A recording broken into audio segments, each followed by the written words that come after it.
You always said I was cold. Now it's time for you to chill out forever.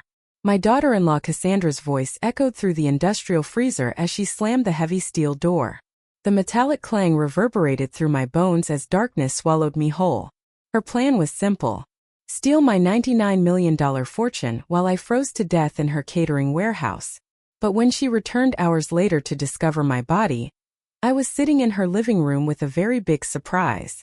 If you're watching this, subscribe and let me know where you're watching from. How did a 69-year-old grandmother end up locked in a commercial freezer by her own family? Well, let me backtrack and tell you exactly how I got here. My name is Dorothy Whitman, though everyone calls me, and 6 months ago I thought I was the luckiest woman alive. My son Michael had just moved in with his new wife Cassandra to take care of me after my husband Harold passed. At least that's what I believed. The truth started revealing itself 3 months ago when I overheard Cassandra on the phone in my study. 99 million, she whispered urgently. The old bat has 99 million just sitting there. Insurance money, Harold's business, investments. She's too senile to manage it properly. I froze in the hallway, my afternoon tea growing cold in my hands. Trust me, Marcus. Once she's gone, Michael inherits everything. And what Michael inherits, I control. That night at dinner, Cassandra smiled sweetly as she served my favorite pot roast. You seem tired lately. Maybe we should look into getting you some help. Professional care. Michael nodded enthusiastically. Mom, Cass is right. You've been forgetting things. Forgetting things. I'd built a multi-million-dollar portfolio alongside Harold, managed our household for 47 years, and still balanced my checkbook to the penny, but apparently I was forgetting things. The next week, Cassandra began her campaign in earnest. She hid my reading glasses, then acted concerned when I couldn't find them. She moved my medications to different cabinets, then worried aloud about my confusion. She even unplugged my bedroom clock and expressed alarm when I slept past my usual wake-up time. Each incident was small, innocent even, but together they painted a picture of a woman losing her grip on reality. Michael, bless his trusting heart, fell for every manipulation. Mom, maybe it's time to consider assisted living, he suggested one evening. Just temporarily until you feel more yourself. Assisted living? I'd seen this playbook before with Harold's mother. First comes temporary care, then power of attorney, then a mysterious decline in health. I wasn't about to become another cautionary tale. But I made a critical mistake. I let Cassandra know I was on to her. It happened on a Wednesday morning in early December. I was reviewing my investment statements when Cassandra walked into the study uninvited. You don't need to worry about all those complicated financial papers anymore. Michael and I can handle everything. She reached for the documents with perfectly manicured nails that had never known a day of honest work. I'm perfectly capable of managing my own affairs. Thank you, I said firmly, pulling the papers away. These accounts are in my name only. Her mask slipped for just a moment, and I saw something calculating flash across her face.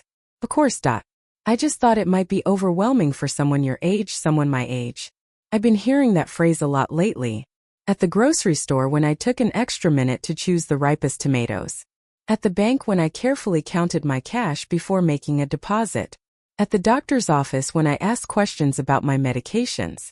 Suddenly being thorough had become evidence of decline. Cassandra, I said, setting down my reading glasses and meeting her gaze directly. I know exactly what you're doing. The pretense vanished from her face like makeup washed away. I don't know what you mean, But her voice had changed, losing its syrupy sweetness. You're trying to convince Michael I'm incompetent so you can gain control of my finances.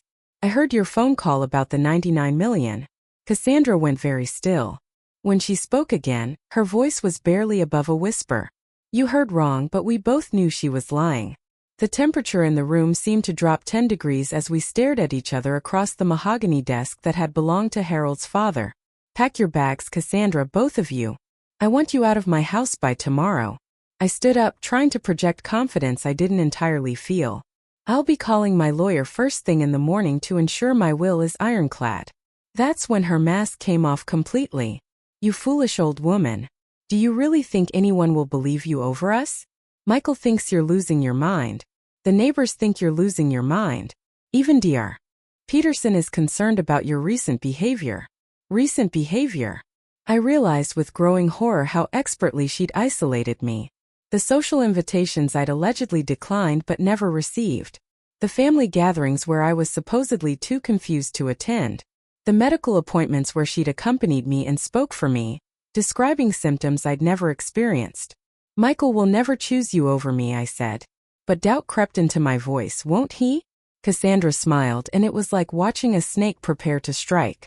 He already has. Every time he agreed you needed help. Every time he nodded when I expressed concern about your memory. Every time he failed to defend you when I mentioned your increasing confusion. She leaned forward, her voice dropping to a whisper. Face it. You're already dead to him. You're just taking up space until we make it official. The words hit me like physical blows, but I refused to let her see me break. Get out of my house.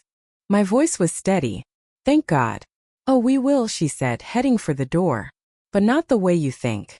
That evening, Michael approached me with the expression of someone delivering bad news. Mom, Cassandra told me about your conversation today. His voice was gentle but firm. The tone you'd use with a confused child. She's worried about you. We both are. Michael, your wife is trying to steal my money. The words sounded desperate, even to my own ears. She admitted it. She's been manipulating you, making you think I'm incompetent. My son's face crumpled with what looked like genuine pain. Mom, please. You're scaring me. These paranoid thoughts, the accusations, this isn't like you. Paranoid thoughts. How efficiently Cassandra had poisoned the well. Michael, I raised you. I know when someone is lying to your face, but even as I spoke, I could see the doubt in his eyes. She'd done her work too well. Cass thinks maybe we should have Dr. Peterson evaluate you, he said quietly. Just to rule out any medical issues. Medical issues? Another step in the playbook. Next would come a diagnosis of dementia or Alzheimer's carefully orchestrated with a doctor who was either fooled or bought. Then conservatorship. Then death by natural causes. I'd seen it happen to Harold's wealthy Aunt Margaret. The pattern was always the same. I'm fine, Michael, but if it would make you feel better, I'll see Dr. Peterson next week. I needed time to think, to plan. Thank you, Mom. I know this is hard, but we love you. We just want what's best. The worst part was I believed he meant it. Michael truly thought he was protecting me from myself. That night I lay in bed listening to them talk in the room next door. Their voices were muffled, but I caught fragments. Has to be done carefully. Can't look suspicious. Inheritance laws are clear. No other way. I pulled my pillow over my head, but the words followed me into my dreams. The next morning, Cassandra was unusually cheerful. I thought we could spend the day together, just the two of us. I want to show you my catering warehouse. I'm so proud of what I've built. I should have been suspicious, but honestly, I was exhausted from the emotional warfare. A day away from the house sounded appealing. Her warehouse was impressive, I had to admit. I supply events all over the county, she explained, leading me through the commercial kitchen, weddings, corporate functions, charity galas. It's taken 3 years to build this business. She seemed genuinely proud, and for a moment I wondered if I'd misjudged her. Maybe the phone call I'd overheard was taken out of context. Maybe my grief over Harold was making me paranoid. The freezer is my pride and joy, she continued, approaching a massive steel door. Rust grade keeps everything at perfect temperature. She pulled the heavy door open, revealing a room-size freezer lined with shelves. Want to see inside? It's quite impressive. I stepped forward to look, and that's when she struck. The push wasn't violent, just firm enough to send me stumbling into the freezer. I spun around as the door began to close. Cassandra, but she was already speaking, her voice calm and matter-of-fact. You always said I was cold. Now it's time for you to chill out forever. The lock clicked with a finality that made my blood freeze faster than the sub-zero air. I pounded on the steel door, shouting until my throat was raw. But the warehouse was soundproofed and isolated. No one would hear me. No one even knew where I was. The cold hit me immediately, seeping through my wool coat and straight into my bones.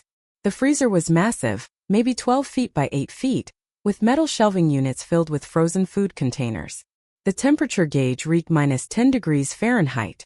I had maybe 30 minutes before hypothermia became a real threat. But 30 minutes was longer than Cassandra expected me to last. She'd made one crucial mistake. She'd locked me in with her emergency supplies. Restaurant-grade freezers were required to have safety equipment. And there it was on the wall: an emergency blanket, a flashlight, and most importantly, an interior release handle that she'd apparently forgotten about. I wrapped myself in the emergency blanket and forced myself to think clearly. Cassandra would return in a few hours to discover my body. She'd call 911 crying about how poor confused had wandered into the freezer and accidentally locked herself in. Michael would be devastated but not surprised. After all, everyone knew I'd been having problems lately. The emergency release handle worked exactly as designed. I turned it slowly, hearing the lock mechanism disengage. But I didn't open the door. Not yet. Instead, I cracked it just enough to let in some warmer air and began to plan. If Cassandra thought I was dead, she'd drop her guard. And that's when I'd learn exactly how deep this conspiracy went. I spent the next hour searching through her freezer inventory. What I found made my blood boil despite the cold. Hidden behind boxes of frozen vegetables were documents in waterproof containers. Copies of forged medical records showing progressive dementia. A power of attorney document with my signature expertly forged. Most damning of all, a detailed timeline of my planned decline leading to my inevitable death from natural causes. But the most shocking discovery was a life insurance policy I'd never seen before. $5 million with Michael as the beneficiary. The paperwork dated just 2 months ago. The signature was a perfect forgery of my handwriting. Cassandra hadn't just planned to steal my existing fortune. She'd insured me like livestock. The warehouse door opened around 3:00 p.m. I heard Cassandra's footsteps, deliberately slow and hesitant, as if she was approaching something she dreaded finding. "Dot," she called out, her voice perfectly pitched with concern. "Dot, are you in here? I've been looking everywhere for you." I listened from my hiding spot behind the kitchen prep counter as she made her way to the freezer. The performance was Oscar-worthy. Gasps of horror, frantic calls to 911, sobbing explanations about her confused mother-in-law who'd wandered off. She must have gotten lost and accidentally locked herself in. Oh God, this is all my fault. I should have been watching her more carefully. The paramedics arrived within minutes. I heard them discussing the scene, taking Cassandra's statement, calling for the coroner. "Poor woman," one of them said. "These dementia cases are always tragic. Family never wants to believe how far gone they really are." After everyone left, I waited another hour before emerging from my hiding place. The warehouse was dark and quiet, perfect. I made my way to Cassandra's office and began photographing everything with my phone. The forged documents, the insurance policy, even her computer files, which she'd carelessly left open. But the best evidence was still to come. Hidden in her desk drawer was a handwritten journal detailing every step of her plan. How she'd researched Harold's death to perfect her technique. How she'd studied other inheritance scams. How she'd practiced forging my signature. Most chilling of all, how she'd calculated that my death would net them over $00 million, once the insurance payout was included.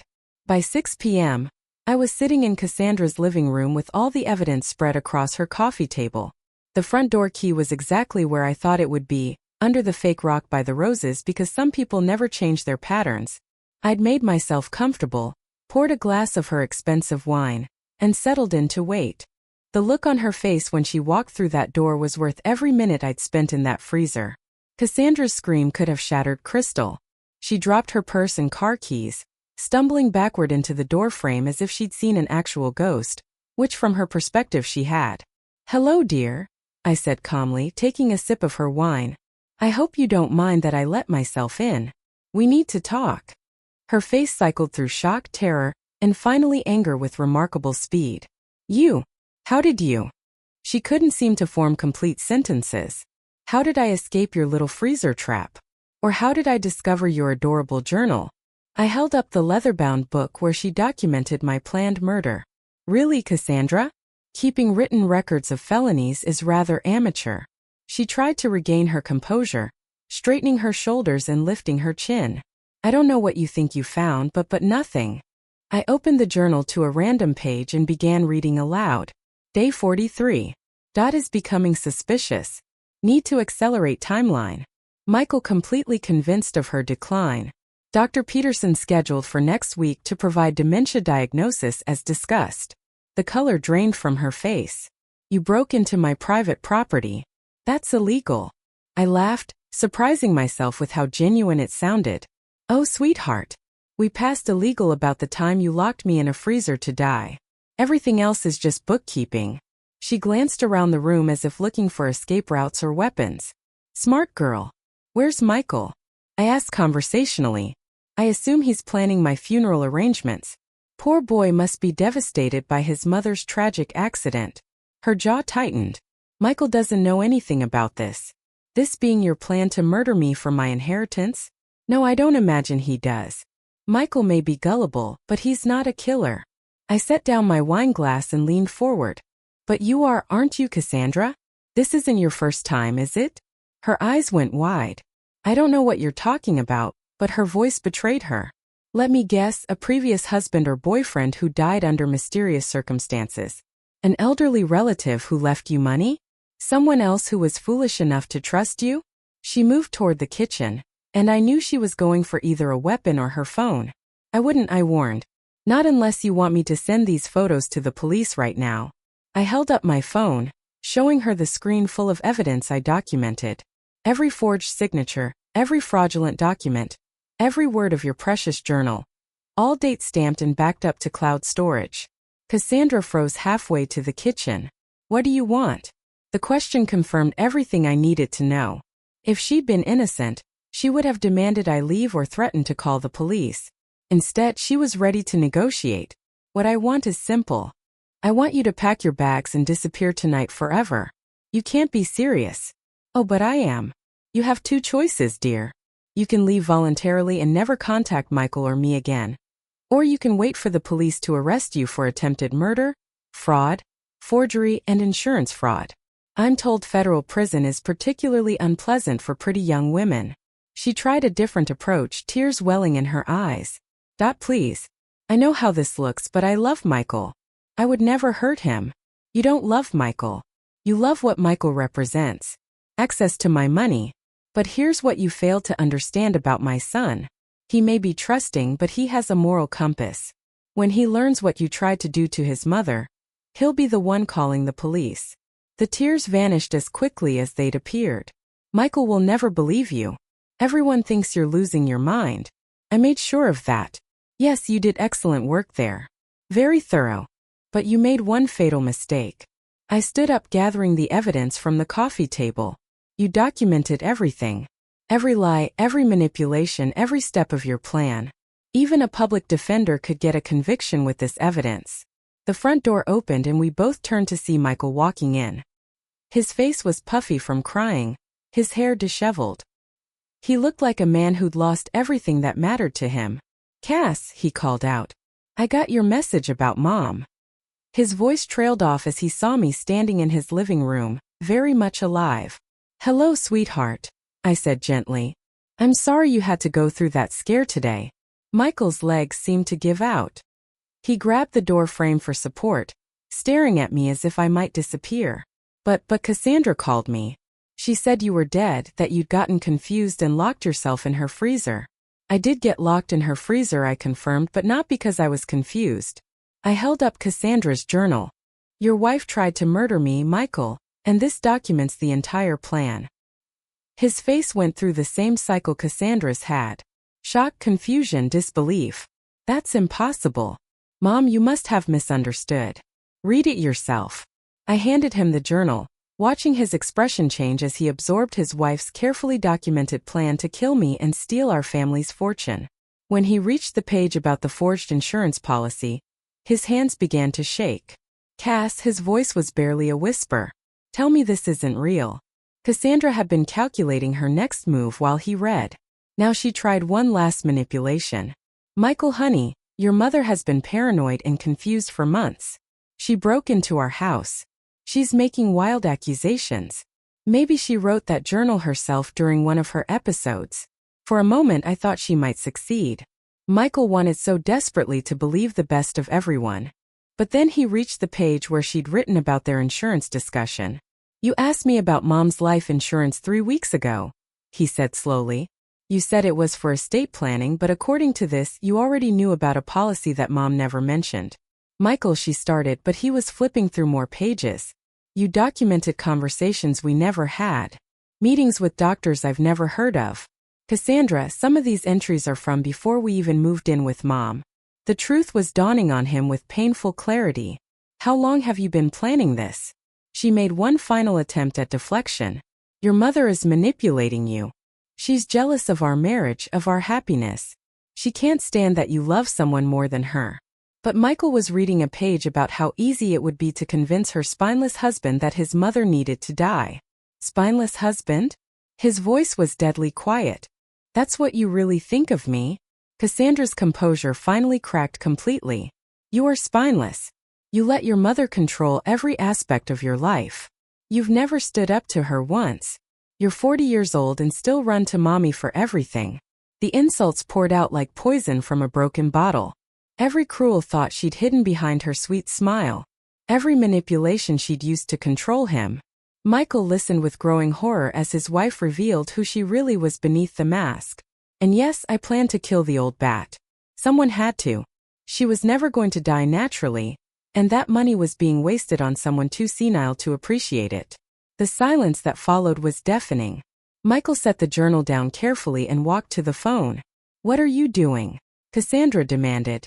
Calling the police. His voice was steady now, resolute. Mom, do you have evidence besides the journal? I pulled out my phone and showed him the photos I'd taken. Forged documents, fraudulent insurance policies, medical records that were fabricated. Everything's documented. As Michael dialed 911, Cassandra made a run for the door, but she'd forgotten one crucial thing. I might be 69, but I'd raised a son as a single mother after his father left. I knew how to handle myself in a crisis. The wine bottle made a satisfying thud when it connected with her ankle. She went down hard, and by the time she'd recovered, Michael was blocking the exit. Don't make this worse than it already is, Cass. The police arrived within minutes. As they cuffed Cassandra and read her rights, she spat one final insult at me. You should have just died quietly like you were supposed to. But I was done being quiet. I was done being manipulated. And I was definitely done being underestimated. As they loaded her into the patrol car, I realized something wonderful had happened in that freezer. The old, trusting Dorothy Whitman had died in there. The woman who'd emerged was someone new, someone stronger, someone who would never again let anyone make her feel small or insignificant. That night, as Michael and I sat in my kitchen drinking tea and processing what had happened, he asked the question I'd been dreading. Mom, how could I have been so blind? How did I not see what she was doing to you? I reached across the table and took his hand. Because you loved her, sweetheart. And love makes us want to believe the best in people. But sometimes I thought to myself, the best thing love can do is open our eyes to the truth. Even when that truth is cold enough to freeze your heart. 3 weeks after Cassandra's arrest, I was sitting in Detective Richardson's office, learning just how deep the rabbit hole went. Mrs. Whitman, your daughter-in-law's real name isn't Cassandra Mills, he said, sliding a file across his desk. It's Jennifer Cash, and she has quite a history. I opened the file to photos of a woman who looked exactly like Cassandra, but with different hair, different clothes, different names. Jennifer Cash married Robert Turner in Phoenix, 2019. He died 6 months later in a hiking accident. Left her everything. Detective Richardson pointed to another photo. Then she became Caroline Miller in Denver, married to Frank Wilson. Heart attack in his sleep. Age 52. No previous cardiac issues. The pattern was sickeningly familiar. How many? I asked, though I wasn't sure. I wanted to know. 7 that we've confirmed. She's been doing this for over a decade, moving from state to state, changing identities. You're the first victim who survived to tell about it. 7 men. 7 families destroyed. 7 fortunes stolen. The FBI wants to interview you, Richardson continued. This case could help them close multiple suspicious deaths across the country. I thought about those other families, other children who'd lost parents to this monster. Of course, whatever you need. Michael was struggling with the revelation that his wife of 2 years was essentially a professional black widow. How could I not have seen it? He asked for the 100th time as we sat in my garden. Mom, I brought a serial killer into our home. You brought home someone you loved, I corrected gently. The fact that she fooled you doesn't make you weak, sweetheart. It makes you human. But privately, I was reviewing every interaction I'd had with Cassandra, looking for signs I'd missed. The charm offensive had been perfect, I had to admit. The media attention was overwhelming. Black Widow's plot foiled by quick-thinking grandmother, read one headline. Senior citizen outsmarts serial killer, proclaimed another. Reporters camped outside my house for days until I finally agreed to one television interview just to make them go away. What advice would you give to other seniors who might be targeted by someone like Jennifer Cash? The interviewer asked. I considered the question carefully. Trust your instincts. If something feels wrong, it probably is. And never ever be ashamed to ask for help. But the real challenge wasn't dealing with reporters. It was dealing with the financial aftermath of Cassandra's schemes. She'd managed to open 3 credit cards in my name, forged checks totaling nearly $50,000, and somehow accessed one of my smaller investment accounts. It'll take months to sort out, my attorney explained. Banking fraud cases are notoriously complex. At least Michael was helping now instead of enabling my would-be killer. He'd thrown himself into untangling the financial mess with an energy that bordered on obsessive. I need to fix this, he insisted. I need to make up for what I let happen. We were becoming a team in a way we'd never been before. The FBI interview was scheduled for a Tuesday morning in February. Agent Patricia Vance was a no-nonsense woman in her 40s who looked like she'd seen everything and been surprised by none of it. Mrs. Whitman, I need you to walk me through every interaction you had with the suspect, no matter how trivial it might seem. For 3 hours I recounted every conversation, every gesture, every moment that had felt off. Agent Vance took notes constantly, occasionally asking for clarification. She asked about your medications very early in the relationship, she observed. That's consistent with her previous patterns. She researches her victims' health conditions to plan appropriate causes of death. The thought that Cassandra had been studying me like a lab rat from day one was nauseating. How did she choose her victims? I asked. Online obituaries mostly. She'd target recently widowed men with significant assets and adult children who lived far away. Men who were lonely and vulnerable. But she chose Michael, I pointed out, not Harold. Agent Vance nodded grimly. Her methods were evolving. Marrying the son instead of the target allowed her to manipulate from inside the family structure. Plus, your fortune was significantly larger than her previous scores. Significantly larger. It still felt surreal that my careful lifetime of saving and investing had made me a target for murder. The insurance policy she forged, I asked, would it have been valid? Absolutely. She'd become very sophisticated in her document fraud. If you had died, Michael would have received that $5 million payout, and as his wife, she'd have had access to it. After the interview, I drove to the cemetery where Harold was buried. I sat by his headstone and told him everything that had happened. I wish you were here to see this, I said aloud, feeling only slightly foolish. You always said I was tougher than I looked. A cold February wind stirred the bare branches above me, and for a moment I could almost hear his voice. Damn right you are. The financial recovery was progressing slowly but steadily. My bank had been remarkably cooperative once they understood the scope of the fraud. We're implementing new security measures, the branch manager assured me. This kind of systematic identity theft has become increasingly sophisticated. Michael had insisted on moving back home temporarily to help me reorganize my affairs. I don't want you dealing with this alone, he said. It was nice having him around, though I could see the guilt eating at him. He'd grown thinner, more serious.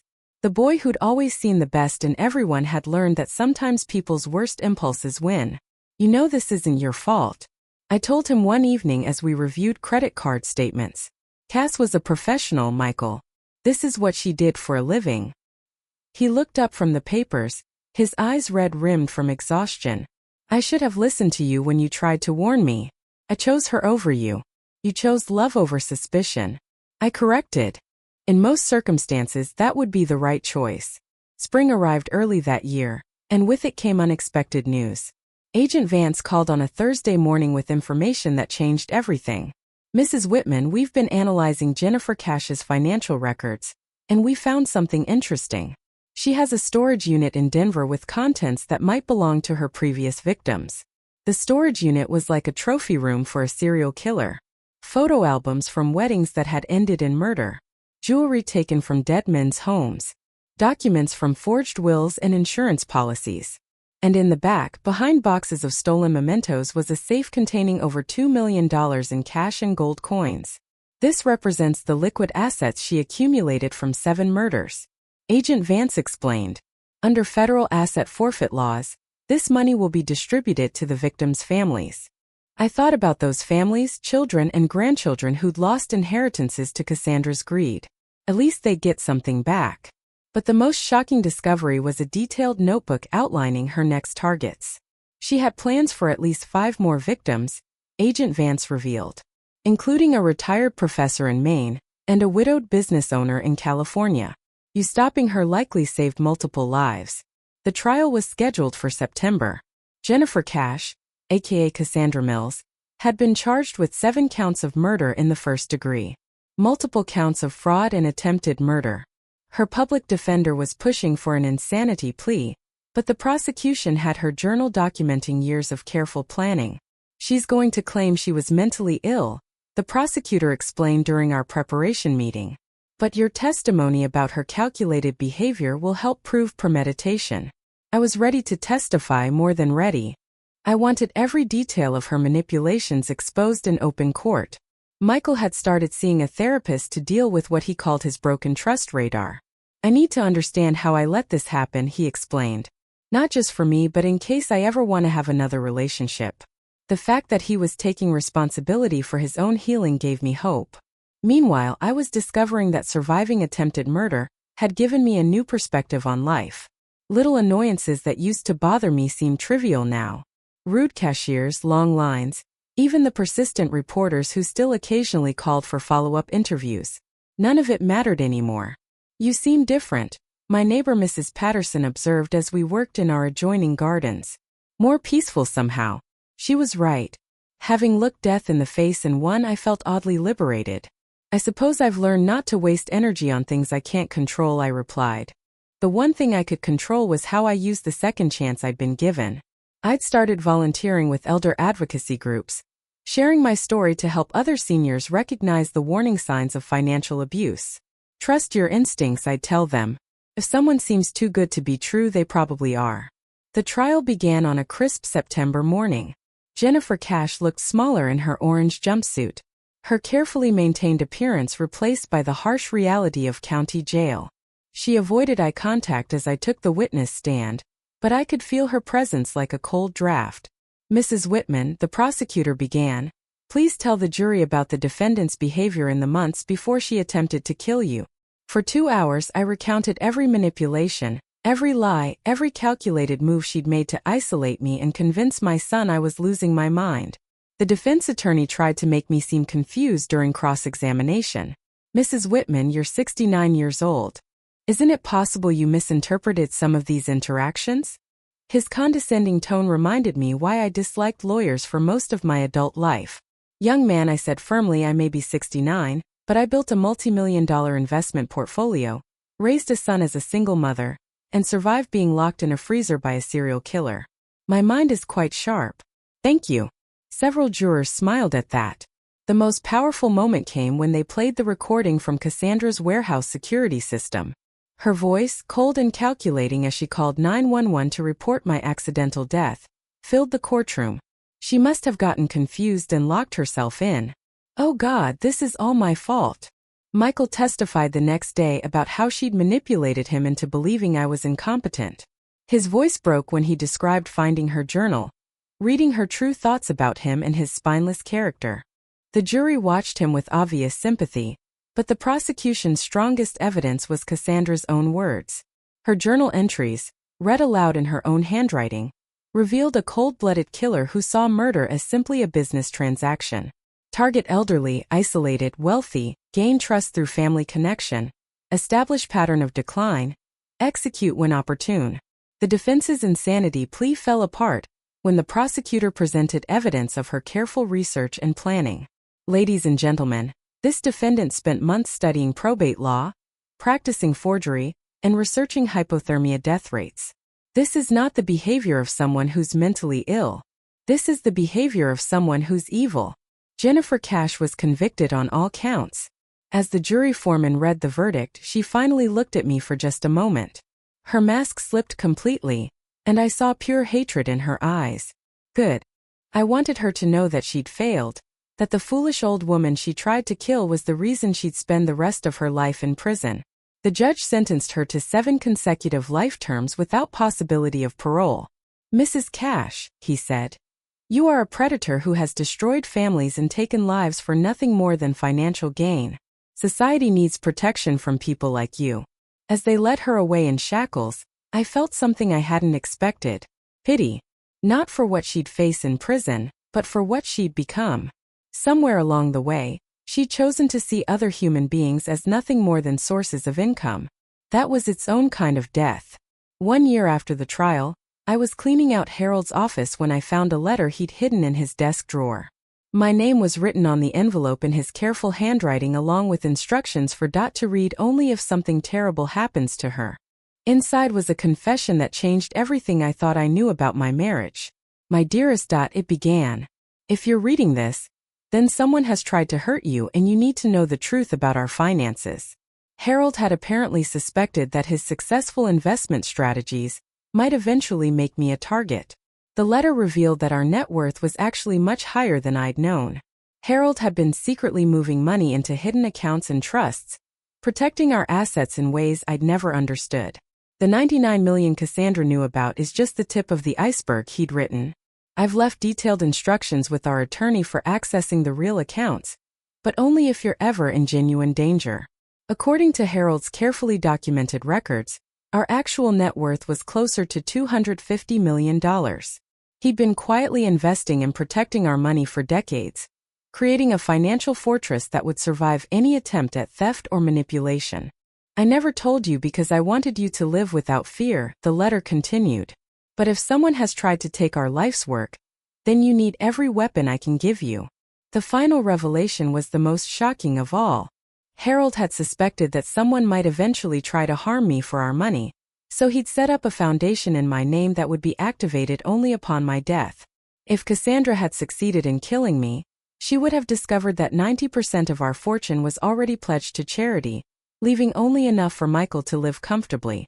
"She would have murdered you for pocket change," my attorney explained when we reviewed the documents. "Your husband essentially booby-trapped your inheritance against gold diggers." I had to laugh at the elegant justice of it all. Even from beyond the grave, Harold was still protecting me. I decided to activate the foundation while I was alive to see it work. The Harold and Dorothy Whitman Foundation for Elder Safety would fund programs to protect seniors from financial abuse. Our first grant went to a legal aid organization that provided free representation to elderly victims of fraud. Michael had found love again, this time with a kindergarten teacher named Sarah, who thought our family's survival story was inspiring rather than profitable.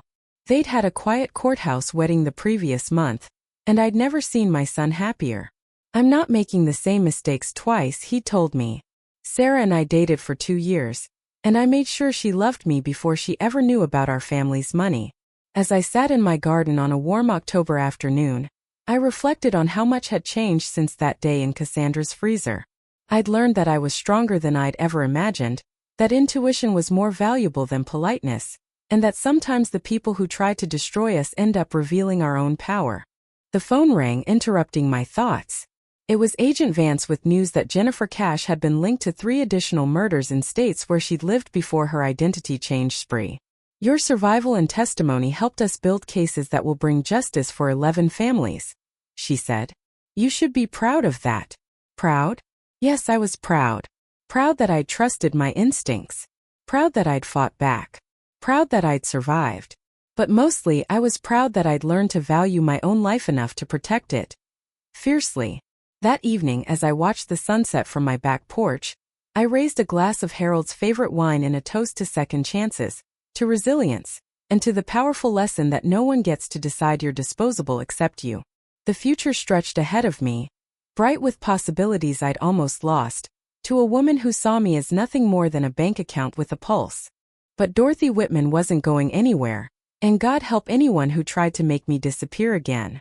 Thanks for listening.